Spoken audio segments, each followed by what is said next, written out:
Cet appart, c'est là que mon grand-père David a grandi. Un quartier populaire au cœur de Montréal où les maisons étaient tissées serrées, tout comme les gens.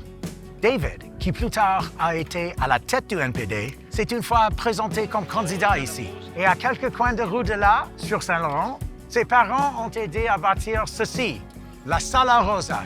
Mon arrière-grand-père passait toutes ses soirées là-haut, à organiser les travailleurs contre la montée du fascisme dans les années 30. La vie était dure et inquiétante à l'époque, comme elle est encore aujourd'hui. Peu importe où on vit ou quelle langue on parle, on est tous dans le même bateau. L'urgence quotidienne de tout simplement essayer de survivre dans une économie impossible.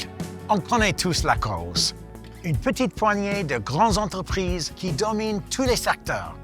Ce sont les Maxi et les Métro, les 3 compagnies de téléphone, les 5 banques et les 5 pétrolières. Elles fixent les prix et engrangent des profits records. Entre-temps, qu'est-ce qu'on retrouve? Des logements inabordables, des médecins introuvables et des écoles sous-financées ou trop chères. Et pendant que les compagnies pétrolières amassent leur fortune, elles volent du même coup notre avenir. Des trains qui explosent à Lac-Mégantic, des inondations à Pierrefonds, l'érosion des îles de la Madeleine, de la fumée partout. C'est triste. C'est la première fois qu'on voit ça ici, là. Pour nous distraire de leur coupure et chaos, les politiciens blâment les immigrants, les musulmans et les gens trans.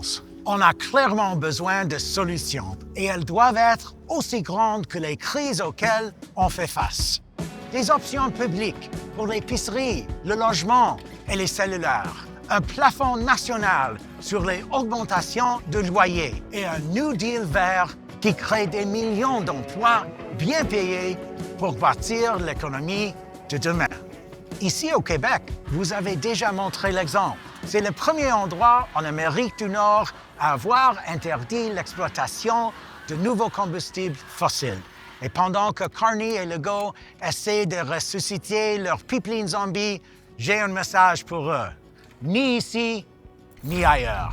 Rappelons-nous qu'on peut se lever, se tisser serré une fois de plus. Ils sont l'argent, mais nous sommes les gens. Je m'appelle Avi Lewis et je me présente à la direction du NPD fédéral. Joins-toi à moi. Deviens membre aujourd'hui.